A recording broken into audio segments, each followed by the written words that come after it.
సర్వశక్తుడైన యేసుక్రీస్తు ప్రశస్త నామములో మీకు అందరికీ శుభాభివందనాలు తెలియపరుస్తున్నాను. వాగ్దానం చేసిన వాడు నమ్మదగినటువంటి వాడు. మన దేవుడు నమ్మదగినటువంటి వాడండి. వాగ్దానాలు చేసి మీరేటువంటి వాడు కాదు. ప్రతిరోజు ఒక వాగ్దానం ద్వారా మేము ఎంతగానో శక్తిని బలాన్ని పొందుకుంటున్నాం. వాగ్దానాన్ని అనేక మంది జీవితాల దేవుడు నెరవేరుస్తూ గొప్ప కార్యాలు దేవుడు జరిగిస్తున్నాడు. అనేక మందితో దేవుడు మాట్లాడుతూ స్వస్థతను, విడుదలను, విమోచనని ప్రభువు అనుగ్రహిస్తున్నాడు. ఈరోజు వాగ్దానం మనం ధ్యానం చేద్దాం. కీర్తనలు 59వ కీర్తన 17వ చరణం. దేవుడు నాకు ఎత్తైన కోటగాను కృపగల దేవుడుగాను ఉన్నాడు. నా బలమా నిన్నే కీర్తించెదను. ఇక్కడ మన దేవుడు, మన రక్షకుని యేసుక్రీస్తు ప్రభువారు మనకు ఎత్తైన కోటగా ఉన్నాడు, కృపగల దేవుడుగా ఉన్నాడు. అవును, మన ప్రభు మనకు ఎత్తైన కోట. పూర్వ దినాల్లో రాజులు ఆ రాజ్యం చుట్టూ కూడా ఎత్తైన కోటను నిర్మించుకునేటువంటి వారు. ఆ కోటలో వారు ఉండేవారు. ఇంకా శత్రు ఏ ఒక్కరు కూడా ఆ కోటలోకి రాలేడు. ఆ కోట వారికి భద్రతనిస్తుంది. ఆ కోట వారికి ధైర్యాన్ని ఇస్తుంది. ఆ కోట శత్రువుల నుంచి వారిని కాపాడుతుంది. అవును, మన ప్రభు నిన్ను నన్ను కాపాడేటువంటి వాడు. ఆయన మనకు కోటగా ఉండేటువంటి వాడు, మనకు ఆశ్రయదుర్గంగా ఉన్నటువంటి వాడు. నిజంగా నీతిమంతులుగా జీవిస్తున్న మనము ఆయన కోటలోకి వెళ్ళి సురక్షితంగా ఉంటాము అని దేవుని లేఖనం సెలవిస్తున్నాయి. దేవుడు నీ చుట్టూ కూడా ఒక ప్రాకారాన్ని వేసి ఉన్నాడు. నీ వైపు ఇంకా ఏ ఒక్కరు కూడా రాలేరు. దుష్టుడు ఒకవేళ వచ్చిన ఆ కోటను దాటి నీ దగ్గరికి రాలేడు. ఆలోచించేయండి, నీ జీవితంలో భద్రత లేదని భావిస్తున్నావు. లోకంలో ఎక్కడ కూడా భద్రత లేదండి. బయటికి వెళ్తున్నటువంటి వారు మరలా ఇంటికి వస్తారన్న గ్యారెంటీ లేదు. నిజంగా భయం గుప్పిట్లో మనిషి నివసిస్తున్నాడు. మరణం ఈ రోజున మనిషిని మింగేస్తూ ఉంది. బయటికి వెళ్తా ఉన్నప్పుడు భయంకరమైనటువంటి పరిస్థితుల్లో మనం ఉంటున్నాం. దినములు చెడ్డవు గనుక అన్నాడు. అంటే దినాల్లో భద్రత లేదండి. ఈ దినాల్లో భయంకరమైనటువంటి పరిస్థితులు మనము చూస్తూ ఉన్నాం. కాబట్టి దేవుడు మనల్ని భద్రపరిచేటువంటి వాడు. ఇశ్రాయేలుని కాపాడువాడు, కొనుకుడు నిద్రపోడు. నిజంగా యెహోవా హస్తము కురచకాలేదట. నక్షింప నేరకున్నట్లు ఆయన హస్తము కురచకాలేదు, విన నేరకున్నట్లు ఆయన చెవులు మందం కాలేదంటాడు. ఈరోజు దేవదేవుడి వాగ్దానాన్ని నీ పట్ల నెరవేర్చడానికి ఆయన ఇష్టపడుతున్నాడు. ఆయన గొప్ప కోటగా నీకున్నాడు, గొప్ప ప్రాకారంగా ఉన్నాడు. అంత మాత్రమే కాదు, నిజంగా ప్రభు మనకు రక్షణ దుర్గమైనాడు. దావీదు వాస్తవానికి సమాధానాన్ని కోరుకున్నాడండి. సౌలు మాత్రం సమాధానాన్ని కోరుకోవట్లా. ఎప్పుడు కూడా దావీదును చంపాలని, దావీదును సంహరించాలని, దావీదును ఎలాగైనా సరే ఇబ్బంది పెట్టాలని ప్రయత్నం చేస్తున్న టైంలో ప్రతి నిమిషము కూడా దేవాదేవుడు దావీదుకు తోడుగా ఉండి మరణాపాయ స్థితిలోంచి దావీదును కాచి కాపాడాడు. నిజంగా నీ పట్ల కూడా దేవాదేవుడు నిన్ను కాపాడేటువంటి వాడు. మరణం తప్పించుట యెహోవా వశమని దేవుని లేఖనాలు సెలవిస్తున్నాయి. నీ పట్ల దేవుడు ఆయన కోటగా ఉండేటువంటి వాడు, గొప్ప సంరక్షణగా నీకు ఉండేటువంటి వాడు. ఏదైనా దురాత్మ చీకటి శక్తులు నిన్ను తాకకుండా, నీ ఆత్మీయ జీవితాన్ని పడదోయకుండా, నీ యొక్క జీవితంలో గొప్ప కార్యం దేవుడు జరిగించడానికి ఆయన సముద్రాన్ని చెప్పడానికి ఇష్టపడుతున్నాను. ఆయన మనకు కోటగా ఉన్నాడు.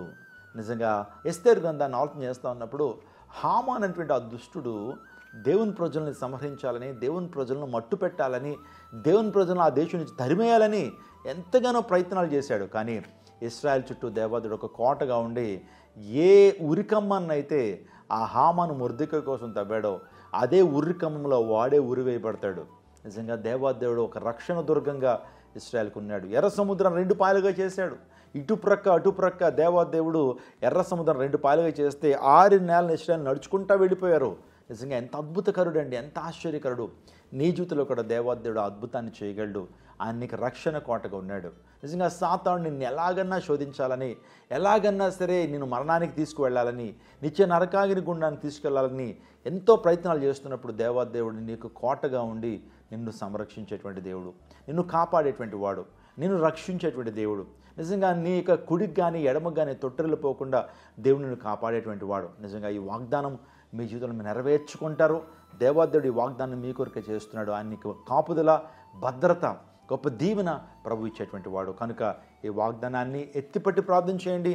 ఈ వాగ్దానాన్ని క్లెయిమ్ చేయండి. దేవుడు మీ జీవితంలో అద్భుతాన్ని జరిగిస్తాడు.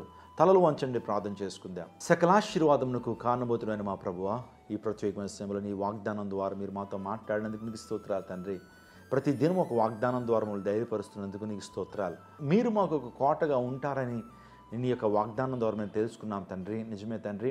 ప్రభువా, మా జీవితాల్లోనైనా నీ కోటలోకి వచ్చి మేము సురక్షితంగా ప్రభువా దాచబడినట్లు మీరు కృప చూపించండి. ఎవరైతే ప్రభువా దీర్ఘకాలిక రోగాలు, తాత్కాలిక రోగాలతో బాధపడుతున్నారో వారిని స్వస్థపరచండి. వేదనతో ఉన్నటువంటి వారు నేను అప్పుల భారంతో రుణభారములతో ఉన్నటువంటి వారి జీవితాల్లో గొప్ప బ్రేక్ త్రూ వారికి అనుగ్రహించండి. నీ శక్తితో నింపి నడిపించండి, నీ ప్రభావంతో నింపండి. అద్భుతాలు వెంబడి అద్భుతాలు, కృప వెంబడి కృప, మహిమ నుండి అత్యధిక మహిమలోకి నీ బిడ్డలు యేసు నామములో వచ్చుదురుగాక. ఆశీర్వదించండి, దీవించండి. యేసు శక్తి కలిగిన నామములో ఈ మనవులు మీకు సమర్పిస్తున్నాము తండ్రి. ఆమేన్. అందరికీ శుభవార్త. ప్రతి ఆదివారం 10,000 మంది ఒక చోట చేరి దేవుణ్ణి ఆరాధిస్తున్న జీవం గల దేవుని సంఘం. స్వస్థత, విడుదల, అభిషేకం పొందాలనుకుంటున్నారా? దురాత్మ శక్తుల నుంచి విడుదల కావాలా?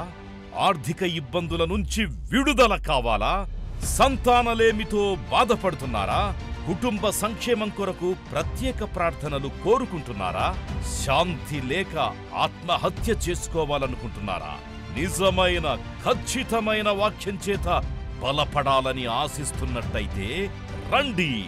క్రైస్ట్ టెంపుల్ మీ కొరకే.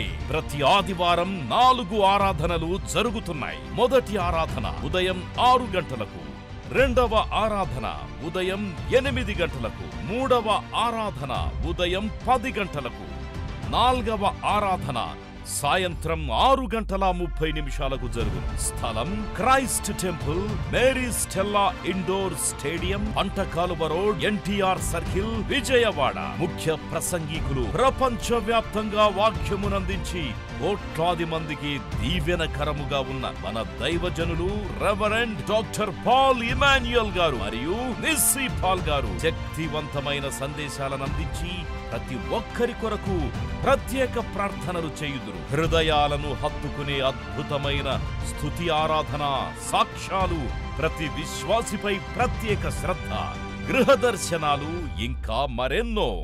ప్రతి ఆరాధనలో 1000 మంది ప్రజలు పాల్గొంటూ ఆత్మీయముగా బలపడుచున్నారు. పాటలు, ఆరాధన, వర్తమానముల ద్వారా దేవుని ఆత్మీయ కార్యములు అనేకులు పొందుకుంటున్నారు. విజయవాడ చుట్టుపక్కల ప్రాంతాల నుంచే కాక 100 కిలోమీటర్ల దూరం నుంచి ప్రజలు వచ్చి ఆత్మీయ మేలులు పొందుచున్నారు. ప్రతి ఆదివారం హోలీ కమ్యూనియన్ సర్వీస్. దూర ప్రాంతము నుండి వచ్చు వారికి ప్రేమ విందు కలదు. కుటుంబాలతో రండి. దేవుడిచ్చే గొప్ప రక్షణ, స్వస్థత, అభిషేకాన్ని పొందుకొనండి. రండి, మీ దుఃఖము నాట్యముగా మార్చబడును. మరిన్ని వివరాలకు సంప్రదించండి 88 6276 777.